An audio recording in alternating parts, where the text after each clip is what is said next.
Hey, welcome to BreitWerks. What are we working on today? Well, it is time to pull this 964 oil pump apart, figure out what is all of this stuff.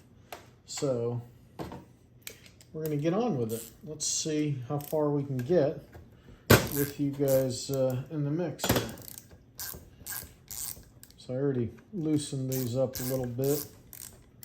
So we get our 4 nuts off the back. And it's got the thick washers.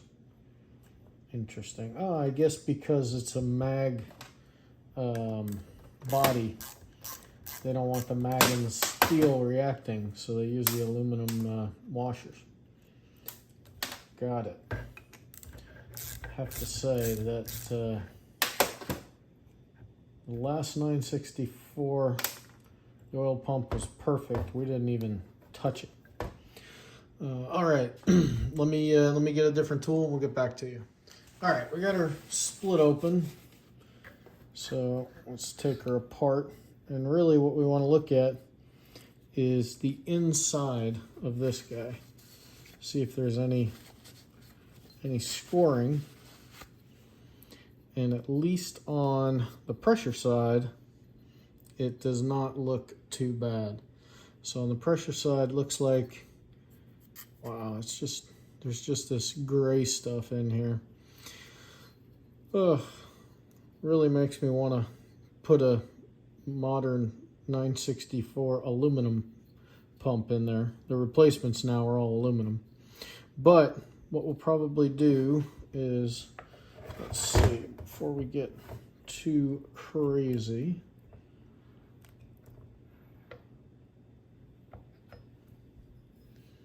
let's take a look. So we're looking at the gear teeth for the gear rotor. Shaft doesn't look too worn. The teeth don't have any real wear on them. But the rest of this shaft, a little bit of wear up here. Nothing insane.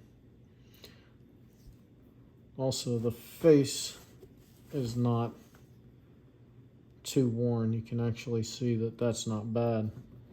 So at the bottom, right, so our end play is what we worry about. Let's see, this guy would go in this bore. Yeah, not really a problem so far. So we got to go a little bit further.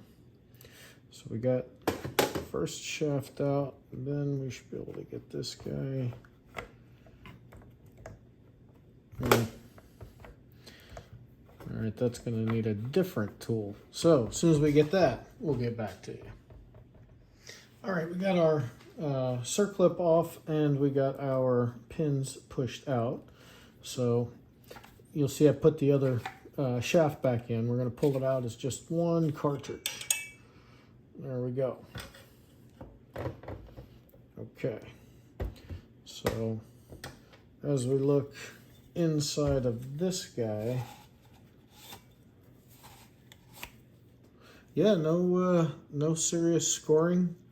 There's a bunch of that stuff, and this can't be all camshaft, because that's the only place we had real metal on metal.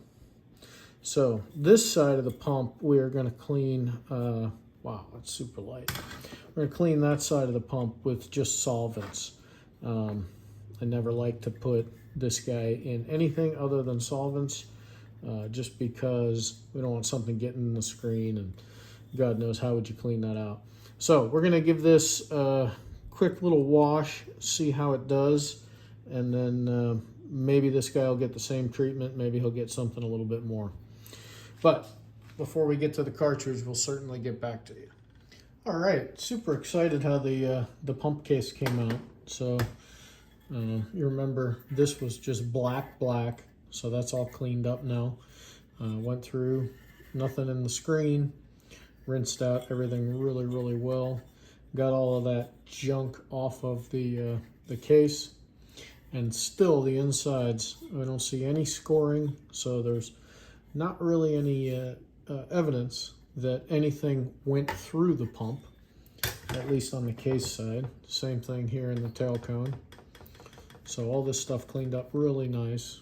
I used some degreaser a lot of time in the ultrasonic cleaner, and then I finished, well, I used a very, very diluted version of AlumiBrite, maybe like 10% AlumiBrite, rest water, and that got a lot of that crap off. So very happy with how the case came out. So now we'll get on to the midsection and the actual gear rotor pieces. But remember, everything kind of looked like that, right? All that built up crap.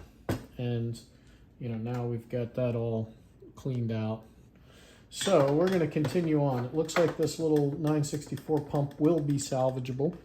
It's funny, Porsche came full circle. They started with the mag pumps, and then they went to all aluminum pumps. Then they went to aluminum with cast iron pumps, and in the 964 they went back to all mag. So we're going to take this midsection apart and make sure that we match all the gears, number everything, so that we put it back exactly as we took it apart. That way it wears together the way it's supposed to.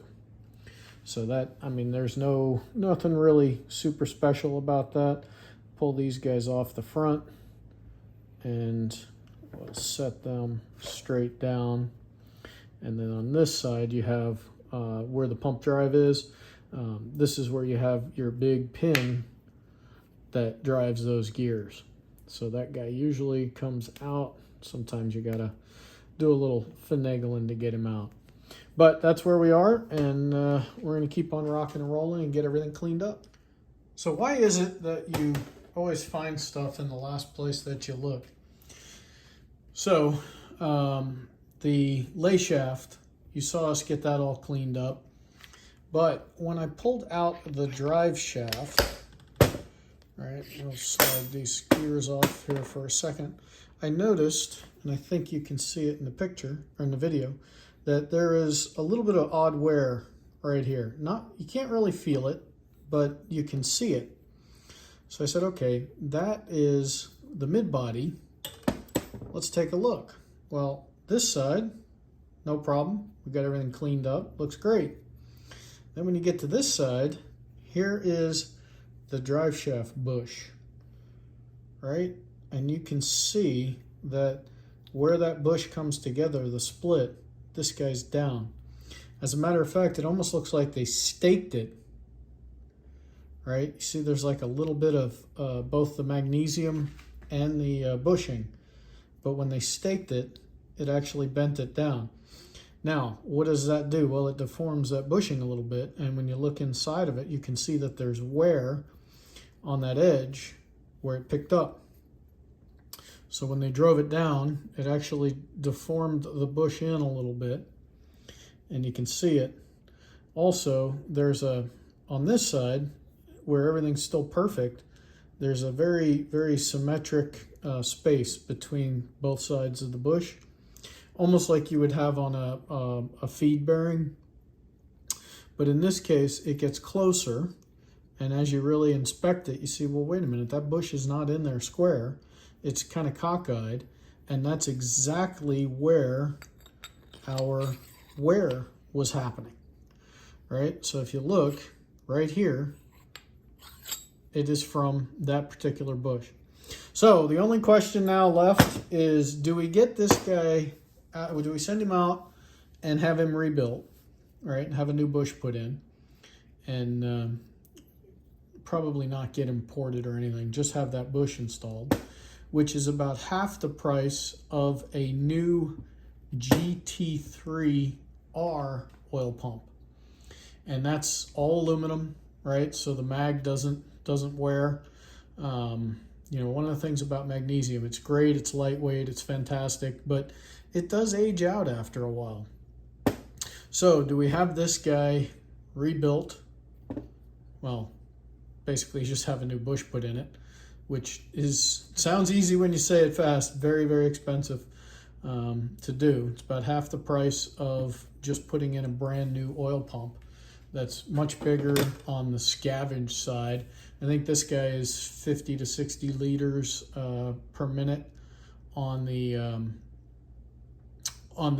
pressure side, and the other one's up in the 80s. So better scavenge, and actually it also has an additional scavenge section. Do you need it?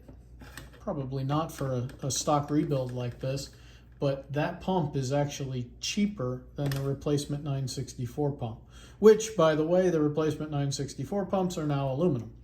So, you know, Porsche has played with this magnesium stuff over and over and over again. And if you look at some of the new cars, a lot of the parts are magnesium aluminum alloy when you look, because they actually stamp the alloys on there now.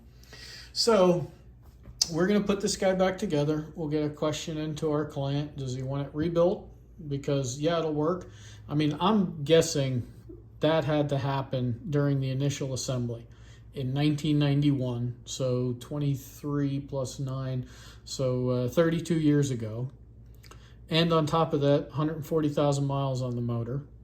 But will we put it back in knowing that that's like that? Absolutely not. Absolutely not. We would get that fixed 100%.